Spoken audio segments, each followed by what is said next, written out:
Vijay CM ಕುರ್ಚಿ ಕನಸಿಗೆ ತಾತ್ಕಾಲಿಕ ಬ್ರೇಕ್ ಬಿದ್ದಿದೆ. 108 ನಂಬರ್ ಬೇಕೇ ಬೇಕು ಎನ್ನುತ್ತಿರೋ ಗವರ್ನರ್. ವಿಜಯ್ ಸಿಎಂ ಕುರ್ಚಿ ಕನಸಿಗೆ ತಾತ್ಕಾಲಿಕ ಬ್ರೇಕ್. 118 ನಂಬರ್ ಬೇಕೇ ಬೇಕು ಎನ್ನುತ್ತಿರುವಂತಹ ಗವರ್ನರು ಒಂದ್ ಕಡೆ, ಯಾರು ಬೇಕಿದ್ರು ಬನ್ನಿ ಆದ್ರೆ ನಂಬರ್ ತನ್ನಿ ಅಂತಾರೆ. ರಾಜ್ಯಪಾಲರು 118 ನಂಬರ್ ತೋರಿಸಿ ಹಕ್ಕು ಮಂಡನೆ ಮಾಡಿ. ತಮಿಳುನಾಡು ರಾಜಭವನದಿಂದ ಹೊಸ ಪ್ರಕಟಣೆ. ನಾವು ಯಾರ ಮರ್ಜಿಯಲ್ಲಿ ಕೆಲಸ ಮಾಡುತ್ತಿಲ್ಲ, 118 ನಂಬರ್ ಬೇಕು, ಸಂವಿಧಾನಿಕ ಪ್ರಕಾರವೇ ಕೆಲಸ ಮಾಡ್ತಾ ಇದ್ದೀವಿ. ತಮಿಳುನಾಡು ಗವರ್ನರ್ ಹರ್ಲೇಕರ್ ಪ್ರಕಟಣೆ. ಈಗಾಗಲೇ ಗವರ್ನರ್ ವಿಚಾರಕ್ಕೆ ಸಂಬಂಧಪಟ್ಟಂತೆ ಒಂದಿಷ್ಟು ಪರ ವಿರೋಧ ಮಾತುಗಳು ನಡೀತಾ ಇದ್ದಾವೆ. ವಿರೋಧಗಳು ಯಾಕೆ ವ್ಯಕ್ತ ಆಗ್ತಾ ಇದ್ದಾವೆ ಅಂತ ಅಂದ್ರೆ, ವಿಜಯ್ಗೆ ಇರುವಂತಹ ಫ್ಯಾನ್ಸ್ ಫಾಲೋಯಿಂಗು, ಬೆಂಬಲ ಎಲ್ಲ ಜನ ಹೇಳ್ತಾ ಇರುವಂಥದ್ದು ಬೇಕು ಅಂತಾನೆ ಈ ರೀತಿಯಾಗಿ ಮಾಡ್ತಾ ಇದ್ದಾರೆ, ಹಾಗೆ ಹೀಗೆ ಅನ್ನುವಂಥದ್ದು. ಬಟ್ ಇಲ್ಲಿ ಸಂವಿಧಾನಿಕವಾಗಿ ನಾನು ಏನು ಕೇಳ್ತಾ ಇದ್ದೀನಿ, ಸಂವಿಧಾನಿಕ ಪ್ರಕಾರವಾಗಿ 118 ಮೆಜಾರಿಟಿ ಬೇಕು, 118 ನಂಬರನ್ನು ನಾನು ಕೇಳ್ತಾ ಇದ್ದೀನಿ ಅಂತ ಹೇಳ್ತಾ ಇದ್ದೀನಿ. 118 ನಂಬರು ಇದ್ರೆ ಯಾರು ತರ್ತೀರಿ ತಗೊಂಡು ಬನ್ನಿ, ನಾನು ಸರ್ಕಾರ ರಚನೆ ಮಾಡೋದಕ್ಕೆ ನಾನು ಪರ್ಮಿಷನ್ ಅನ್ನ ಕೊಡ್ತೀನಿ, ಪ್ರಮಾಣ ವಚನ ಸ್ವೀಕಾರ ಮಾಡ್ಕೊಳ್ಳಿ ಸಿಎಂ. ಬಟ್ ವಿಜಯ್ 20 ದಿನ ಕಾಲಾವಕಾಶ ಬೇಕು ಅಂತ ಈ ರೀತಿಯಾಗಿ ರಚನೆ ಮಾಡಬೇಕು, ನಾನು ಬೆಂಬಲ ನಿಮಗೆ ಸೂಚಿಸ್ಕೊಡ್ತೀನಿ, 20 ದಿನ ಅವಕಾಶ ಕೊಡಿ ಅನ್ನುವಂಥದ್ದು. ಈಗ ತಾತ್ಕಾಲಿಕವಾಗಿ ಸದ್ಯದ ಮಟ್ಟಿಗೆ ಬ್ರೇಕ್ ಇದೆ. ಬಟ್ 118 ನಂಬರ್ ಆಗೋದಕ್ಕೆ ವಿಜಯ್ ಏನ್ ಮಾಡ್ತಾರೆ, ಮುಂದಿನ ನಡೆ ಏನು, ಏನಾದರೂ ಪ್ಲಾನಿಂಗ್ಸ್ ಅಲ್ಲಿದ್ದಾರಾ ಅಥವಾ ಏನು ಯಾರನ್ನ ಆಯ್ಕೆ ಮಾಡ್ಕೊಳ್ಬೇಕು ಅನ್ನುವಂಥ ಗೊಂದಲದಲ್ಲಿದ್ದಾರಾ? ಈಗಾಗಲೇ AIADMK ಇಂದ ಒಂದು ಕಡೆ 2 ಬಣ ಆಗುವಂಥ ಚಾನ್ಸಸ್ಸು, ಮತ್ತೊಂದು ಕಡೆ ಪಳನಿಸ್ವಾಮಿ ಒಂದು ಬಿಗ್ ಟ್ವಿಸ್ಟ್ ಸಿಗುತ್ತೆ, ವೇಟ್ ಮಾಡಿ ಅಂತ ಹೇಳಿದ್ದಾರೆ.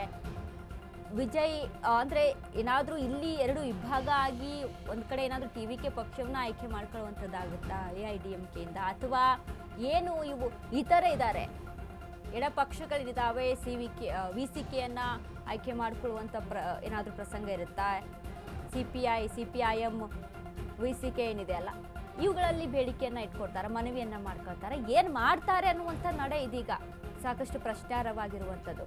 ಬಟ್ 118 ನಂಬರ್ ಬೇಕೇ ಬೇಕು ಅನ್ನುವಂಥದ್ದು ಗವರ್ನರ್ ಅವರ ಹೇಳಿಕೆ. ಸಂವಿಧಾನಿಕವಾಗಿ ನಾನು ಕೇಳ್ತಾ ಇದ್ದೀನಿ, ಸರ್ಕಾರ ರಚನೆ ಆಗಬೇಕು ಅಂತಂದ್ರೆ ಬೇಕು, ಅದನ್ನು ತಂದು ಕೊಡಿ, ಯಾರು ಕೊಡ್ತೀರೋ ಅವ್ರಿಗೆ ನಾನು ಪರ್ಮಿಷನ್ ಕೊಡ್ತೀನಿ ಅಂತ ಹೇಳ್ತಾರೆ.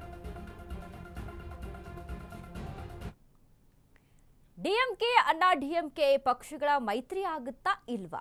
DMK ಅಣ್ಣಾ DMK ನಾಯಕರಲ್ಲೇ ಗೊಂದಲ ಮನೆ ಮಾಡಿದೆ. ಹೀಗಾಗಿ ಮೈತ್ರಿ ಆಗುತ್ತಾ ಇಲ್ವಾ ಅನ್ನುವಂಥ ಪ್ರಶ್ನೆ. DMK ಅಣ್ಣಾ DMK ಅಲ್ಲಿ ಗೊಂದಲ ಇದೆ, ಕನ್ಫ್ಯೂಷನ್ಸ್ಗಳಿದಾವೆ ಸಾಕಷ್ಟು. ಕೆಲವರು ಹೌದು ಅಂದ್ರೆ ಇನ್ನು ಕೆಲವರಿಂದ ಇಲ್ಲ ಎಂಬಂತ ಉತ್ತರ ಇದೆ. ಅಣ್ಣಾ DMK ಜೊತೆ ಮೈತ್ರಿ ಸರ್ಕಾರ ಇಲ್ಲ ಎಂದ DMK ನಾಯಕ. ನಾವೇ ಪ್ರಧಾನ ಎದುರಾಳಿಗಳು, ಒಂದಾಗೋದು ಎಲ್ಲಾದ್ರೂ ಉಂಟಾ ಅಂತ ಹೇಳ್ತಾರೆ. ಹೀಗಂತ ಪ್ರಶ್ನೆ ಮಾಡಿದ DMK ಹಿರಿಯ ನಾಯಕ ಇಳಂ ಗೋವನ್. ಆದ್ರೆ ಒಂದಂತೂ ಸತ್ಯ, DMK ಅಣ್ಣಾ DMK ನಾಯಕರ ಗೌಪ್ಯ ಸಭೆ ನಡೀತಾ ಇದೆ ಅನ್ನೋದು. ಮೇಲಿಂದ ಮೇಲೆ ಗೌಪ್ಯ ಸಭೆ, ರಜನಿಕಾಂತ್ CM ಮಾಡಲು ಪ್ಲಾನ್ ಅನ್ನ ಮಾಡ್ಕೊಳ್ತಾ ಇದ್ದಾರೆ ಅನ್ನುವಂಥದ್ದು. ರಾಜಕೀಯವಾಗಿ ಯಾರು ವೈರಿಗಳಲ್ಲ, ಯಾರು ಮಿತ್ರರೂ ಅಲ್ಲ. ಯಾವಾಗ ಯಾರು ಬೇಕು ಶತ್ರು ಮಿತ್ರ ಆಗ್ತಾನೆ, ಮಿತ್ರ ಶತ್ರು ಆಗ್ತಾನೆ ರಾಜಕೀಯವಾಗಿ. ಹೀಗೆ ಈಗ DMK ಅಣ್ಣಾ DMK ನಡುವೆ ಒಂದು ರೀತಿಯಾಗಿ ಗುದ್ದಾಟಗಳು, ಜಂಜಾಟಗಳು ಇದಾವೆ. ಬಟ್ ಇಲ್ಲಿ ರಾಜಕೀಯ ಅಂತ ಬಂದಾಗ ಡಿಸಿಷನ್ಗಳು ಹೇಗೆ ಬದಲಾಗ್ತವೆ? DMK ಹಿರಿಯ ನಾಯಕ ಇಳಂ ಗೋವನ್ ಹೇಳಿಕೆಯನ್ನ ಕೊಟ್ಟಿರುವಂಥದ್ದು. ಬಟ್ ಗೌಪ್ಯ ಸಭೆಗಳು ನಡೀತಾ ಇದ್ದಾವೆ, ರಜನಿಕಾಂತನ CM ಮಾಡಬೇಕು ಅನ್ನುವಂಥ ಪ್ಲಾನಿಂಗ್ ಅಲ್ಲಿದ್ದಾರೆ. ಇದೆಷ್ಟು ಮಟ್ಟಿಗೆ ವರ್ಕೌಟ್ ಆಗುತ್ತೆ? ಈಗ ದಳಪತಿ ವಿಜಯ್ನ ಅಧಿಕಾರಕ್ಕೆ ತೆಗೆದುಕೊಂಡು ಬಂದ್ರು, ದಳಪತಿ ವಿಜಯ್ಗೆ ಬೆಂಬಲ ಸೂಚಿಸಿ ದಳಪತಿ ವಿಜಯ್ ಏನಾದರೂ CM ಆದ್ರು ಅಂತ ಅಂದಾಗ ಮುಂದೆ ಆ ಸೀಟಿಂದ ಕೆಳಗಡೆ ಇಳಿಸುವಂಥದ್ದು ತುಂಬಾ ಕಷ್ಟ ಸಾಧ್ಯ, ತುಂಬಾ ಕಷ್ಟಕರವಾಗಿದೆ. TVK ಬಗ್ಗೆ ಯಾರು ಊಹೆ ಮಾಡಿರಲಿಲ್ಲ ಮೊದಲ ಬಾರಿಗೆ ಇಷ್ಟು ಒಂದು ಸಂಖ್ಯಾಬಲವನ್ನು ತೆಗೆದುಕೊಂಡು ಬರುತ್ತೆ ಅಂತ. ಬಟ್ ಅದಾಯಿತು.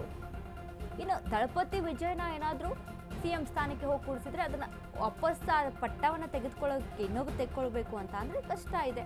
ಇದನ್ನೆಲ್ಲ ಫ್ಯೂಚರನ್ನ ಅಲ್ಲಿ ಗಮನದಲ್ಲಿ ಇಟ್ಕೊಂಡು ಒಂದು ವೇಳೆ ಏನಾದರೂ DMK ಅಣ್ಣಾ DMK ಏನಾದರೂ ಮೈತ್ರಿ ಮಾಡ್ಕೊಂಡು ಅಧಿಕಾರಕ್ಕೆ ಬರ್ತೀವಿ, ಆಡಳಿತವನ್ನು ನಡೆಸ್ತೀವಿ, ಸರ್ಕಾರ ರಚನೆ ಮಾಡ್ತೀವಿ ಅಂತ ಬಂದರೆ CM ಯಾರು? ಪಳನಿಸ್ವಾಮಿಗೆ ಅವಕಾಶ ಸಿಗಲ್ಲ ಅನ್ನೋದಕ್ಕೆ DMKಯಿಂದ ವಿರೋಧ ಆಗುತ್ತೆ. ಇನ್ನು AIDMKಯಲ್ಲಿ ಸ್ಟಾಲಿನನ್ನು CM ಮಾಡೋದಕ್ಕೆ ಬಿಡಲ್ಲ, ಇಬ್ಬರೂ ಬೇಡ, ರಜನಿಕಾಂತನ ತೆಗೆದುಕೊಂಡು, ರಜನಿಕಾಂತ್ ಆಪ್ಷನ್ ಇರುವಂಥದ್ದು. ರಜನಿಕಾಂತ್ ಒಂದು ಕಡೆ ಸಿನಿಮಾ ಇಂಡಸ್ಟ್ರಿ ಅವ್ರದ್ದು ಸಹಿತ ಇಂಡಸ್ಟ್ರಿಯಲ್ಲಿ ಅವ್ರಿಗೆ ಆದಂಥ ಹೆಸರು ಇದೆ. ತಮಿಳುನಾಡಲ್ಲಿ ಸ್ಟಾರ್ ನಟರ ಒಂದು ಆಡಳಿತ ಯಾವ ರೀತಿಯಾಗಿ ನಡೆಯುತ್ತೆ, ಜನ ಹೇಗೆ ಒಪ್ಕೊಳ್ತಾರೆ ಅನ್ನೋದು ಗೊತ್ತು. ಹೀಗಾಗಿ ಈ ಆಪ್ಷನ್ಗಳನ್ನು ಆಯ್ಕೆ ಮಾಡ್ಕೊಳ್ತಾರಾ ಅನ್ನುವಂಥದ್ದು ಪ್ರಶ್ನಾರ್ಹವಾಗಿದೆ.